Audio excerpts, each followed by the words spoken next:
जाबाय दा नोंथांनि जे एक्सपेक्टेसन बे बोसोरनि इसोरनि हाबा मावनायाव बेबायदि मोजांथार दिनैहाय बिबानफोर होननानै जों साननो हायो जोंनि मोननाय बिबानखौ लानानै बिसेसके आं बेक्तिगत हिसाबै मावनो हायासै होननानै आं सानो बेनि थाखाय सिगांनो आं दुखु फोरमायनाय थायो दा आंबो उसुमै अब्लाबो आङो हामबाय होनो थाखाय आङो आखायाव लादों इसोरखौनो हामबाय होबाय 2022-2023 मायथाइयाव आरोबाव इसोरनि गेदेर अननायजों मोजांथार देहा मोननानै बे बरपेटा एरियायावहाय जोंनि सेन्ट्रेल इउथ कमिटिनि बिथोन बायदि जे जोंनि बोसोरनि ट्रान्स दिनैहाय जोंहाय होनाय जायो बेवहाय थानानै मावनाय दिनैहाय समफोरखौ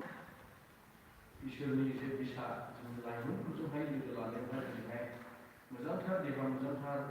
समखौ होनानै इसोरा बे खामानिखौ मावनो थाखाय इसोरा मोजांथार बोलोखौ होनानै दैदेननायखौ जोथोन लानायनि गेजेरजोंहाय आंखौ आरो जोंखौहाय बिसेसके ओरैहाय राजपारायावहाय थानानै जोंनि ब्रादार जोथोना मावो सिगाङावहाय आंजोंनो थाथ'दोंमोन ओरैहाय जायनि थाखाय बिथांमोनाबो ओरैहाय गोबांथार खस्थ' लादों दा जों सानैबो गोबां खस्थ' लानानै दिनैहाय जोथोन लानानै जोंखौहाय दावगाव खालामबाय आरो गोबां मंगलियारिफ्रा रेसपन्स होदों कमिटिया बिसेसके आं बिथांमोनखौ हामबाय होबाय बिथांमोननि मावनायनि जोथोन लानाय आरो जोंनि सायाव जे कनसार्न खालामो बेखौ खुगाजों एक्सप्रेस खालामनो हाया आरो बाहायजोबनो हाया बे जोंनि गोसो गोरबोआव थाबाय थागोन बेनिखायनो आं बरपेटा एरियानि कमिटिखौ बिसेसके आं हामबाय होदों बिथांमोननि थाखाय जोंनि जिबनाव जे मावनायखौहाय जोंनि मिनिस्ट्रि जे बे 2 years मिनिस्ट्रि जे सार्भिस बायदि जों मावनायावहाय जे अननायखौ मावनाय नङा दा बेनिखायनो आङो हामबाय होदों गोसो गोरबोनिफ्राय ओमफ्राय पेरेन्ट आरो विमेन कमिटिखौ आं हामबाय होबाय गोबांथार परामर्श जोंनि बेवहाय पेरेन्टनि दैदेनगिरिफोर दं आङो गावबागाव जे मा जोंनि बिबान मावनांगौ बेखौ बुंनायाव आं पेरेन्टनि आरो विमेन कमिटिनि आं दैदेनगिरिफोरखौ बिसेसके हामबायदों गोबां समाव गोबां परामर्श मोनदों आरो गोबां समावहाय जों बिथांमोननि दिनैहाय परामर्श बायदि मावनो हायासै दा बिनि थाखायहाय आङो दुखित आं बिसेसके हामबाय होदों पेरेन्टखौबो गोबां परामर्श होनायनि थाखाय आरो हायासैब्ला होननानै खालामलांदों आरो जोंनि कमिटि बिसेसके गोसोखांदों रोमै गोसोखांहरनाय आरो जेरैहाय बेनो जाहैबाय गोबांथार समावहाय हेफाजाब होदों आरोबाव गोबांथार समावहाय जेरैबायदि आङो हेफाजाब होनांगौमोन आङो माबाफोर परामर्श होनानै हायासैब्ला आङो दुखित आङो निमाहा बिनाय थाबाय दा इसोरा नोंथांमोननि जे बिबान लानानै जे मावनाय सम बायदि मावनायावहाय इसोरनि गेदेरथार आशीर्बादआ थाथों गोबां समावहाय एरियानि खामानिफ्रा बारायबाय जोंनि बिसिनि सिङाव थानाय माखासे एरिया दैदेनगिरिफोरनि जे बिबानफ्रा बारायबाय नाथाय खम बेथनावहाय मावनो गोनां जायो जोंनि एरियाखौ नायनानै मावनांगौ जायो जोथोन लानांगौ जायो अब्लाबो गावनि न'खरखौ दोननानै गावनि दिनैहाय खामानिखौ न'नि खामानिखौ दोननानै बे एरियाखौ जोथोन लानायावहाय मेङाजासे जोंनि मावफुंनायावहाय इसोरनि दिनैहाय जे बोरखौ मोनफायनो हाथोंसै आरो सानसे समावहाय बाइबेलाव बुंनाय बायदि जों सानसे जोङो मेङाजासे मावनायनि थाखाय जोङो गोथां मुवाखौ मोनगोन इसोरा बेखौहाय थिनानै दोननायखौ सानसे समावहाय मोननो हाथोंसै आरो हामबाय होदों जाहैबाय बुङोब्ला गोलाव जाहैबाय गोबांथार आंखौहाय दिनैहाय मण्डलनि जोंनि लाइमोन दैदेनगिरिफोर गोबां मण्डलनि दिनैहाय सहाय होदों जाहैबाय गासैबो मण्डलियानो जोंनि सहाय खालामदों आरो गोबांथार माब्लाबा समाव जानाय लोंनाय मैगं थाइगंफोर दाउ थाखा फैसा गोबांथार बेबायदिनो बेसादफोर होनानै दिनैहाय आं बे 2 years मिनिस्ट्रि मावनायावहाय गोबां सहाय खालामबाय आं फोजोबनो हालिया आं बिनि थाखायनो आंनि गोसो गोरबोनिफ्राय आङो जोंनि बे बरपेटा एरियायाव थानाय जोंनि मण्डलिफोरखौहाय आङो दैदेनगिरिफोरखौ बिसेसके आङो हामबाय होदों नोंथांमोननि अननाय आरो नोंथांमोननि जे बेबायदि खस्थ' खालामनानै फाइनान्सियेलि आं गोबां दिनैहाय बेसादफोरजोंबो दान होनायावहाय आङो गोबां गोजोननाय दङ दा नोंथांमोननि दान होनायाव खहा जानायनि सायावहाय इसोरा उनफिनगोन आं बेखौहाय आगानबो आङो गोसोआव दोनबाय थागोन आरो बावनाय नङा आरो बिनि गेजेरावनो गोबांथार व्यक्तिफोरा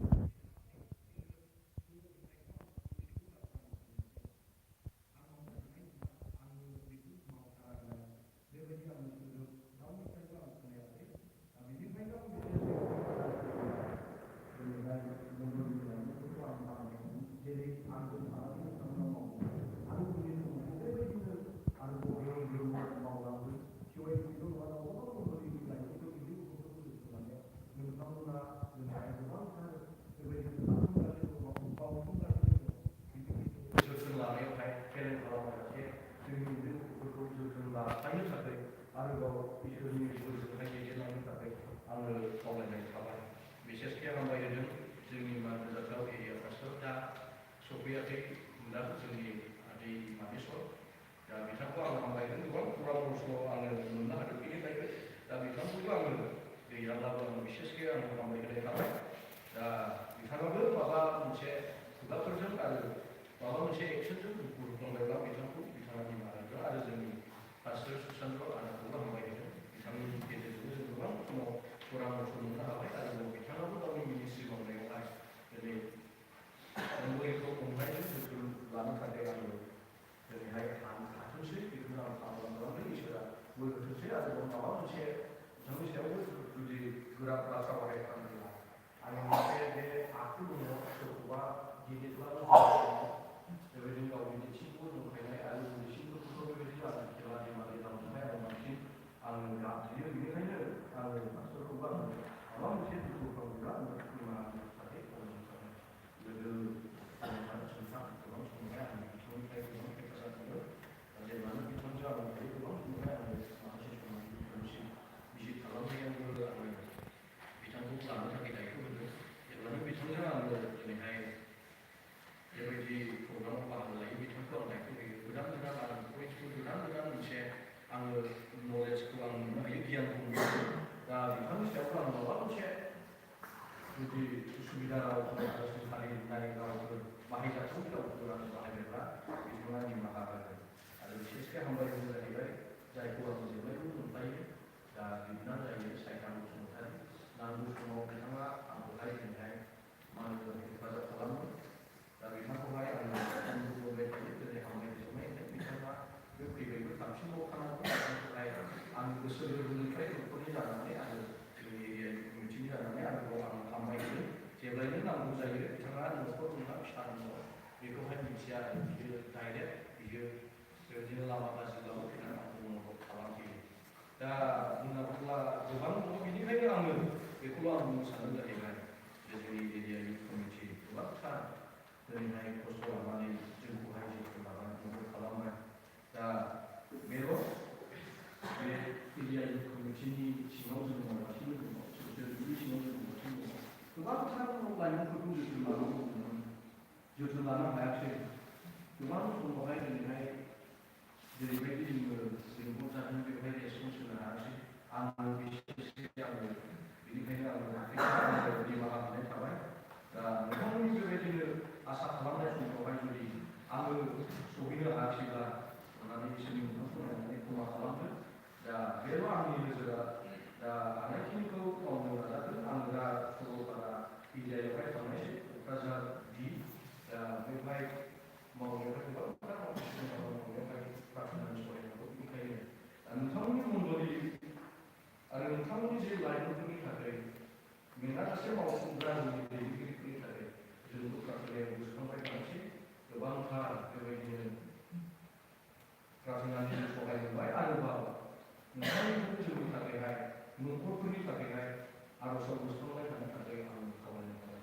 बिसेसके आङो दा 9 बोसोराव आं आगान सुरबाय मिनिस्ट्रि मावनानै 9 बोसोराव आगान सुरनायावहाय आङो गोबां बेबायदिनो मावनांगौ बायदि मावनो हायासै दा बे समावबो आंहा माखासे एक्सपिरियेन्स दङ दा जेब्ला आं गोसोखाङो 2015आव आङो इसोरनि हाबाखौ मावजेनो 2015 आरो जेब्ला 16 सफैयो आंनि जिउआव गोबांथार बेबायदि मावनो हायि मोनसे थासारि फैदोंमोन 2016आवहाय आङो बेखौ माखासे व्यक्तिफोरजों आंनि गोबाङा मिथिया आंनि फरायसालिफोरफ्राबो मिथिया 2016आव आं क'क्राझार एरियाखौ मोनफिनदोंमोन बे समाव आं नागारहां आंबो जादों ओमफ्राय गोबां लोगोफोर परामर्श आरो जोंनि मन्दिरारिफ्रा ओरैनो जोंनि थाखाय आर'ज खालामनाय थायो इसोरा लोगोफोरा दा साबसिन नुदों इसोरनि हाबा मावनो थाखाय गोबां समाव क्राइसिस गोबां समाव बिदिनो निराशायाबो सफैयो अब्लाबो आं गोसोखांनो जाहैबाय दा आं जेब्ला प्रम'टार मावजेनदोंमोन डेडिकेसन खालामनाय जेब्ला जोंनि आबौआबो खस्थ'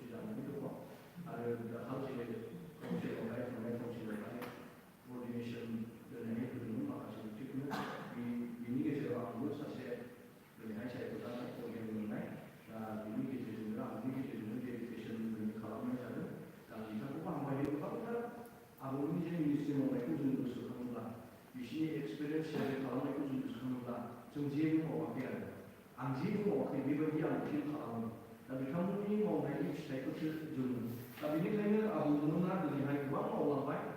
आरो जोंनि मन्दिरावहाय बे आशीर्बादा गोलैगासिनो दं आरो थाबाय थागोन दा बेनि थाखायनो आङो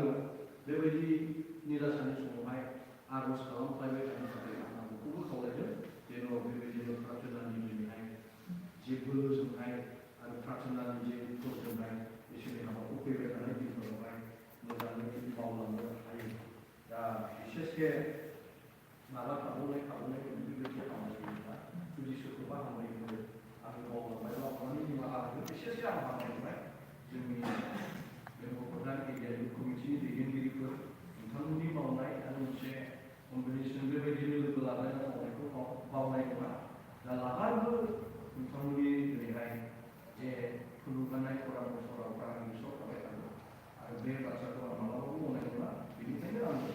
खावलायनायल' आंनि थाखाय आर'ज खालामबाय थादों ओमफ्राय उननि समफ्रावहाय जों बे अरायनि थाखाय बिदाय नङा उननि समफ्राव जों लोगो मोनलायगोन माबा मोनसे नांगौ जायोब्ला नोंथांमोनहा बे कमिटिआ थाखाबाय होनना जेन' गोसोखांनानै लिंहरफिनो जे दैदेनगिरिफोरनि सायाव माबा मोनसे मावनो थाखायाव मावनो हायासै गोबां समावहाय फेलें जाबाय जोंनि माहाजोन थाखाय आं खालामबाय आरो जोंनि फेरेन्टनि दैदेनगिरि आरो मन्दिरनि दैदेनगिरिफोर आङो फ्राय नै थांनाय 2023 मायथाइयावहाय माखासे मन्दिरफोरावहाय दिनैहाय बेबायदिनो रेगुलार भिजिट खालामनो हायासै दा बिसेसके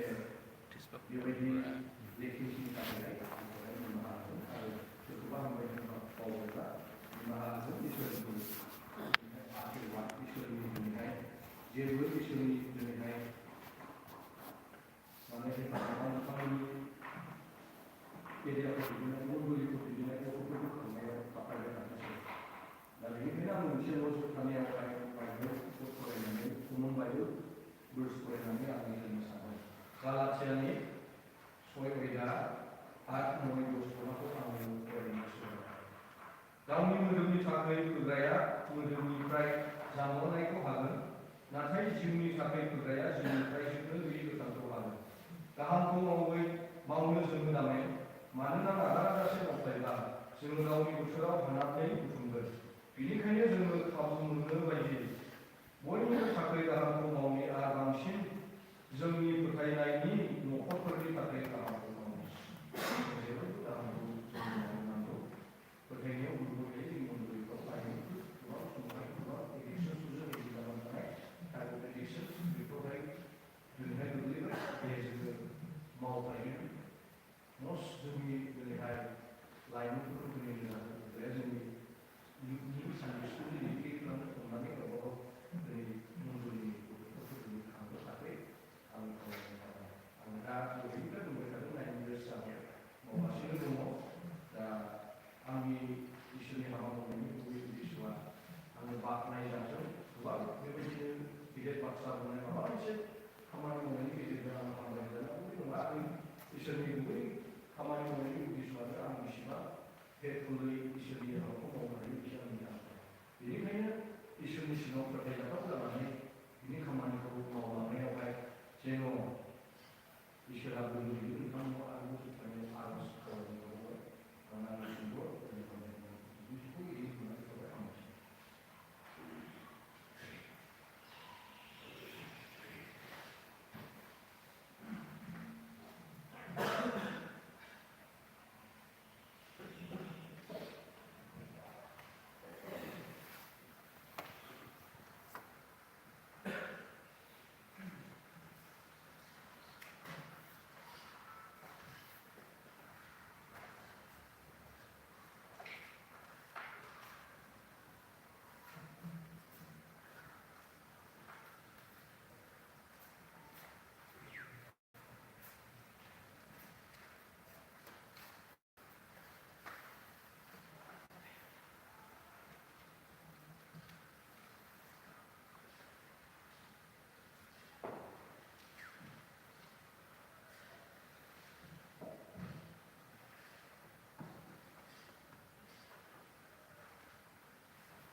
जरायनि बिथिङाव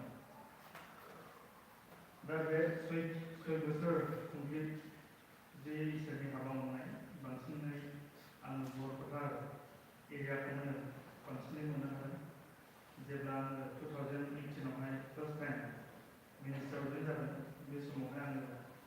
मेन एरिया बामोनगावखौ मोननायजों लोगोसे कालेक्टिभआवहाय बरपेटा एरियाखौ मोनखांनो हादों ओमफ्राय आङो 2019आवहाय मेन एरिया हिसाबैहाय बरपेटायाव आङो फैदों ओमफ्राय गेजेराव गेप थादों बोसोरनि 2020आवहाय आङो थाइखा मोनदों ओमफ्राय 2021 आवहाय बिटिआर जादों ओमफ्राय बिनि बोसोरनि उनाव आरोबाव 22निफ्राय लानानै 23सिम कालेक्टिभ एरियाखौ आरोबाव आङो बरपेटायावहाय मोननो हादों दा बेनिखायनो आंनि बे 6 बोसोर इसोरनि हाबा मावनायावहाय बोसोरब्रैखौहाय आङो बरपेटा एरियायावहाय आं मोननो हादों दा बेनिखायनो बे बोसोरब्रैनि गेजेरावहाय आङो गोबांथार बेबायदिनो बे बरपेटा एरियानि मानसिफोरजों लोगो मोनलायदों ओमफ्राय बेबायदिनो सिनायलायनो हादों ओमफ्राय बांसिनै बेबायदिनो फ्रिखौहाय आङो बांसिनै मोननो हादों दा बेबायदिनो 2022निफ्राय लानानै बे 23सिमावहाय जि आङो कालेक्टिभखौ लानानैहाय बरपेटा एरियाखौ मोननो गासैबो 6था केसआव ओमफ्राय बांसिनै आमथिखा एरियायावहाय दङ दा बे बोसोरनि इसोरनि हाबा मावनायावहाय बेबायदिनो स्पेसियेलि बे एरियाखौ बिसेसके हामबाय होनो गोनां बिषयफोर दङ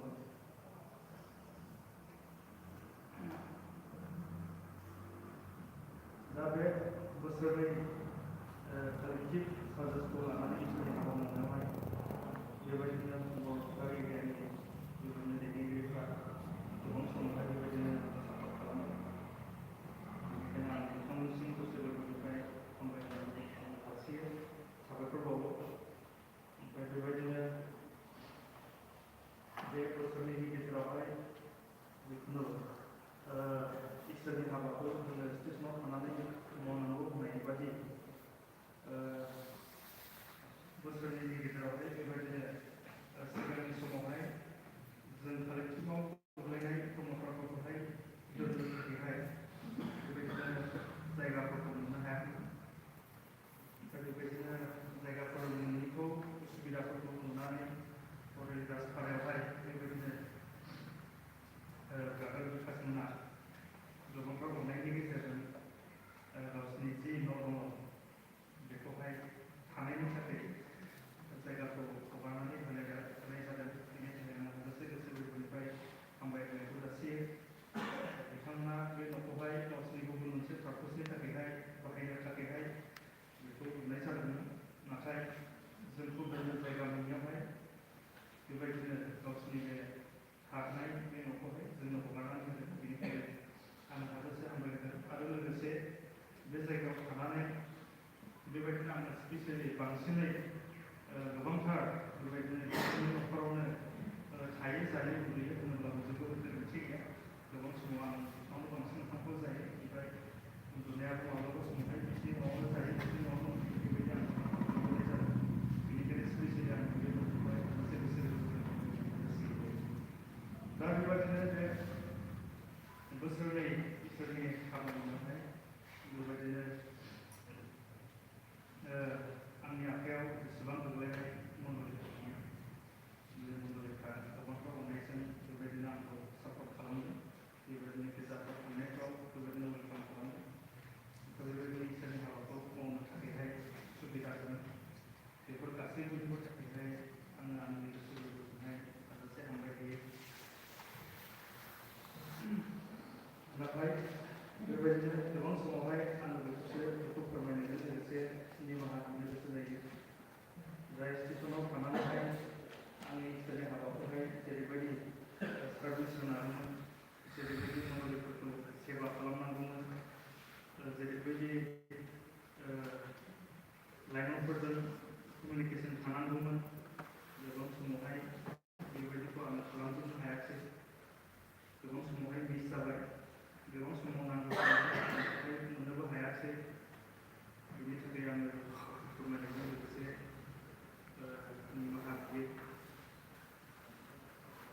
बेनिफ्राय बिसेसकै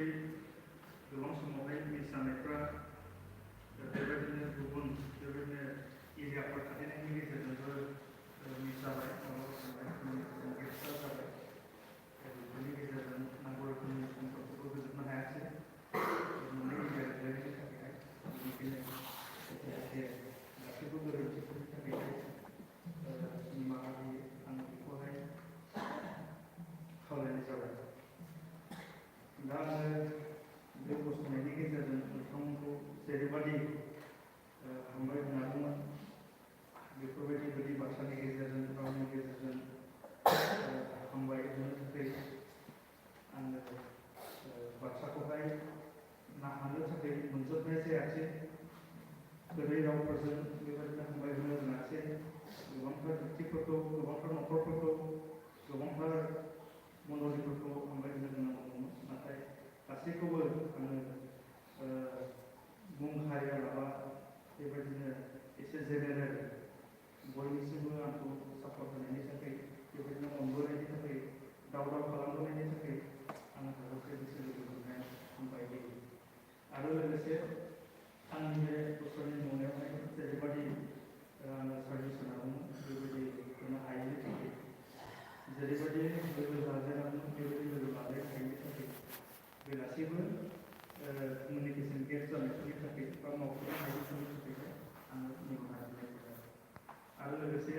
जाय स्टेसनावहाय बेबायदिनो आङो बोसोरसेनि गेजेरावहाय जोंनि मागिरिया फाथ्रा बिथांखौहाय लोगो मोनफानो हादों दा बिथांनिफ्राय गोबांथार बे बोसोरसेनि गेजेरावहाय परामर्शफोर मोननो हादों बिथांजों गोबां बेबायदिनो रायज्लायनो थाखाय खाबु मोनदों बिथांखौबो बेबायदि थानाय समावहाय बेबायदिनो बुंनाय बाथ्राफोरनि गेजेरजोंहाय बा आखल आखुफोरनि गेजेरजोंहाय बा माबा मोनसे होननायफोरखौ मावनो रोङिनि थाखायहाय माबा मोनसे उसुबिदाफोरखौ आंनि सायावहाय दुखु मोननाय दङब्ला बे गासैनिबो थाखाय बिथांनिसिमबो आङो फरायनानै निमाहा बिनाय थाबाय जाहाथे आंनि मोखांखौ नायालाबा इसोरनि मोखांखौ नायनानै निमाहा होयो दा आङो गोबांथार बाथ्रा बुंबावनांगौ दङमोन नाथाय गासैखौबो आङो बे गुसुं समनि गेजेरावनो फंनैसो बाथ्रानि गेजेरजोंहाय सुंद' बिबुंथि लाखिनायनि गेजेरजों साफ्रोमबो बे बरपेटा एरियानि सिङाव थानाय इसोरनि मानसिफोरखौनो आङो गोसो गोरबोजों हामबाय नोंथांमोननि बेबायदि मोजां अनबोनायनि थाखाय नोंथांमोननि बेबायदि मोजां हाबा खालामनायनि थाखाय बेबायदिनो नोंथांमोननि बेबायदि खबर लालायनायनि थाखाय बेबायदिनो नांगौ समावहाय जाहोनाय लोंहोनायनि थाखाय आं हाजासे हामबाय स्पेसियेलि जोंनि बे बरपेटा एरियानि लाइमोन दैदेनगिरिफोर बिथांमोनखौ हाजासे गोसो गोरबोजों हामबाय दा आङो जोबनायावहाय आङो लोगोसे फरायनानैहाय आङो आंनि गुसुं बिबुंथि लाखिनायखौहाय दोनथ'नो हास्थायदों बेनो जाहैबाय सेकेन्ड फरायसालिनिफ्राय 13 अध्याय 11निफ्राय 13सिम आङो बेखौ फरायदों सेकेन्ड फरायसालिनिफ्राय 13 अध्याय 11निफ्राय 13सिम अब्ला बिदा फंबायफोर नोंसोरो गोग्गो जानो नाजा आंनि खावलायनायखौ खोनासं गावजों गाव मानिज्लाय सान्थियै था आरो इसोरनि अननाय आरो सान्थिया नोंसोरजों लोगोआव थाथों नोंसोरो बिदा फंबायनि अनज्लायनायजों गावजों गाव गोजोननाय लाज्लाय प्रभु जिसु ख्रीष्टनि दया इसोरनि अननाय आरो गोथार जिउनि लोगो लाज्लायनाया नोंसोर बयजोंबो लोगोआव थाथोंसै बे इसोरनि बाथ्रानि गेजेरजों आं बेखौनो बुंनो हास्थायबाय बे एरियानि सिङाव थानाय गासैबो बिदा फंबायफोर गासैबो गिदिरफोरनि सायावहाय इसोरनि गेदेर अननाया इसोरनि गेदेर अननाय आरो बिनि बोर आशीर्बादखौ मोननानै खौसे जानानैहाय आरोबाव बे एरियाया गोजौ फारसे जौगालांनो हाबावथोंसै हामबायसै आं गुसुङै आंनि सर्ट स्पिचखौहाय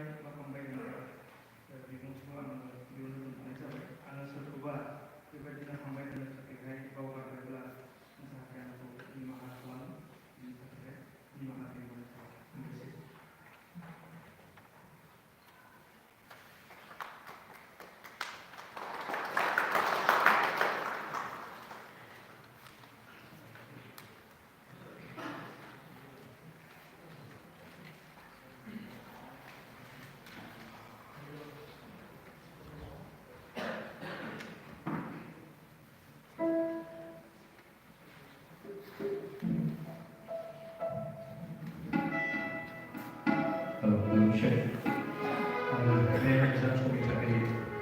सोरखौ आं बेखौ आं बे प्रग्रामनि गेजेरजों साननानै मेथाइ आरोबाव खननो थाखाय स्पेसियेल जानाय नङा जास्ट गोबांथार लाज्लायनाय आरो गोबांथार बेबायदिनो साननानै जोङो जाबाय जोङो मावलायबाय दा अब्लाबो जोङो मोदोम हिसाबै जोङो गावबागाव सम बायदि जोङो खारनो गोनां जायो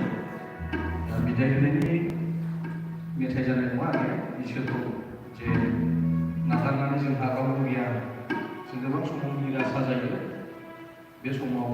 रंजानाय गोजोननाय इसोरा लाबोयो बे मेथाइखौ आं जेब्लायबो खननो मोजां मोनो बे फुराना मेथाइखौनो आङो खननो थाखाय आङो दिनैनि बे समाव आङो गोसो जादों नोंखौ नागारनानै जेरावबो दिनै नुयो आं निरासा निरासा बे मेथाइखौ खननो थाखाय आं थांखि लादों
जोंनि बासागि आफादखौ हामबायदों एसेबांमानि बेहाय सफैनो हाबाय आं बयखौबो स्पेसियलि उनावहाय बयखौबो हामबायदों आङो हामबायदों दिनैनि आफादखौहाय बेखेवनानै होलांनाय जोंनि आफादगिरि